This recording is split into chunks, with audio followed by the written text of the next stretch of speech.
Hello everyone. जय शिवराय मित्रांनो. मी किरण शिंदे. मी प्रियांका शिंदे.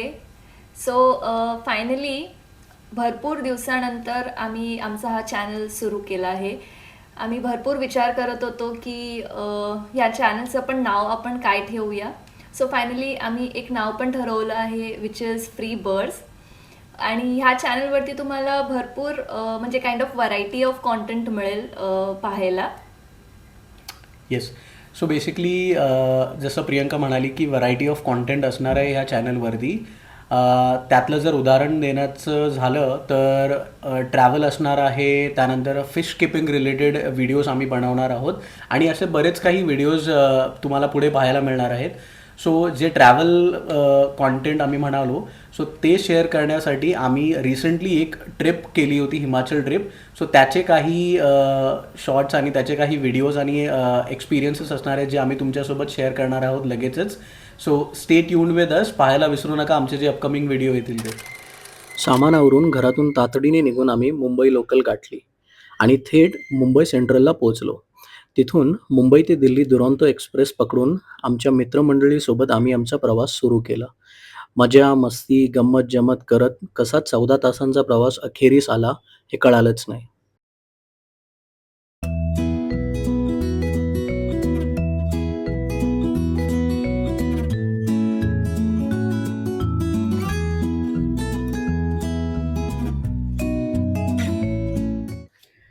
दिल्ली अभी दूर है. नाही हो, पोचलो आम्ही दिल्लीला. तब्बल 14 तासांच्या प्रवासानंतर ट्रेनमधून बाहेर पाऊल टाकत सगळे गेस्ट हाऊसचा मार्ग शोधू लागले. पण अरे बापरे! किती ती गर्दी आणि किती तो उन्हाचा तडाखा. कशीबशी पावलं टाकत आम्ही आमच्या गेस्ट हाऊसपर्यंत पोहोचलो.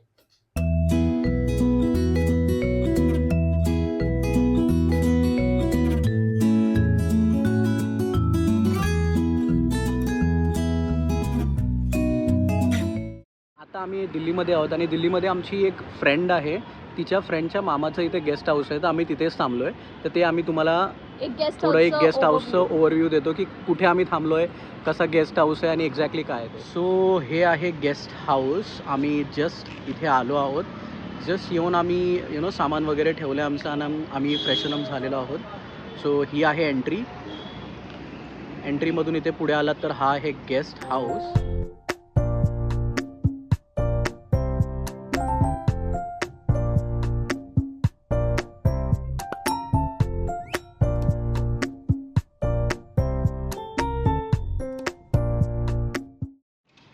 हे बघा, ही आहे गेस्ट हाऊसची एंट्री.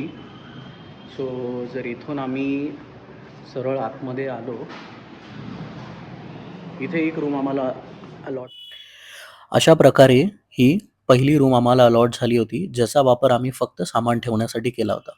समोरच दुसरी रूम होती जिथे बाकीची मंडळी बसलेली होती. चला तिथे घेऊन जातो तुम्हाला. हे बघा, काही जण येऊन निवांत बसून आराम करत आहेत, तर काही खाण्यात बिझी आहेत. काही जण फ्रेशन अप व्हायला पण गेली होती आणि तेवढ्यातच आम्हाला चहा नाश्त्याची पण सोय करण्यात आली.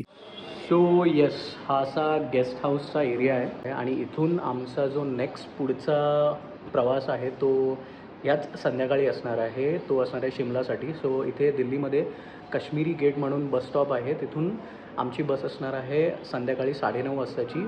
ती थेट दुसऱ्या दिवशी सकाळी 7:30ला आम्ही शिमलाला पोचू. सो थोड्या वेळाने आम्ही इथून आहे ना एक जवळपासच एक गुरुद्वारा आहे तिथे जाणार आहोत.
ट्रॅफिकमध्ये अडकलो आहे आम्ही फुल. दिल्लीला ISBT काश्मीरी गेटवरून आम्हाला शिमलाची बस पकडायची आहे आणि आम्ही अजून इथे अडकलो आहे ट्रॅफिकमध्ये. 9:30ची बस आहे आणि इथे वाजलेत 8:30. सतीश, एक मॅडम झोपल्या आहेत आमच्या,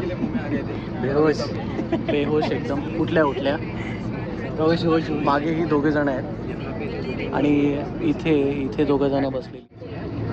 सो आता आम्ही बसमध्ये बसलेलो आहोत. सो ही बस जाणार आहे दिल्ली टू शिमला आणि टोटल आम्ही 8 जण आहोत. 8 जण आता जी मी तुम्हाला दाखवलं including both of us. It is going to be a long journey again. 8 ते 9 तासाची जर्नी असणार आहे. This is AC bus, AC असणार आहे आणि थोडं रिक्लायनर अँगल पण आहे बसमध्ये, म्हणून थोडं कम्फर्टेबल असणार आहे. बट स्टील, कारण की आम्ही आजच एक 14-15 तासाची ट्रेन जर्नी करून मुंबईवरून दिल्लीला आलो आणि आमच्याकडे तेवढा वेळ नव्हता मध्ये. अराऊंड आमच्याकडे काहीतरी 4-5 तास. हो, 4-5 तास होतो. बट मध्ये आम्ही गुरुद्वारेला पण गेलो आणि जसं आम्ही दाखवलं ते आधी गुरुद्वाऱ्यामध्ये गेलेलो ते तिथून जाऊन मग आमच्याकडे वेळच नव्हता आणि वेळ भरपूर कमी उरला होता. त्यात कारण आम्ही तेच थोडं टाइम मॅनेजमेंट थोडं हे केलं होतं. बट तुम्ही सर्वांनी पण लक्षात ठेवा, दिल्लीच्या इकडे ट्रॅफिक सगळं समजूनच बसेस वगैरेची असेल तर हाफ एन आवरचं एक ट्रॅफिक बापरे बाप. म्हणजे आपलं मुंबईचं ट्रॅफिक काहीतरी परवडलं, स्लो मूव्हिंग असेल, पण इथलं ट्रॅफिक इज लाईक हेल. तुम्हाला जर कुठे एका एक्स टायमाला पोचायचं असेल तर एक गोष्ट लक्षात ठेवा की अर्धा ते 1 तास एक्स्ट्रा बफर पकडूनच चला. बस आता निघालेली आहे आणि जास्त आम्ही शूट नाही करत. आम्ही मध्ये मध्ये जिथे थांबू ना, बस थांबेल तिथे आम्ही दाखवत जाऊ तुम्हाला. तब्बल 1 तासानंतर आम्ही एका जागेवरती आलो आहे, एका ढाब्यावरती जेवणासाठी. नक्की जागेचं नाव मला माहीत नाही आहे, पण इथे गाडी एक अर्धा तास थांबणार आहे. सो आम्ही जेवण्यासाठी आलो आहे आणि ही जागा आहे.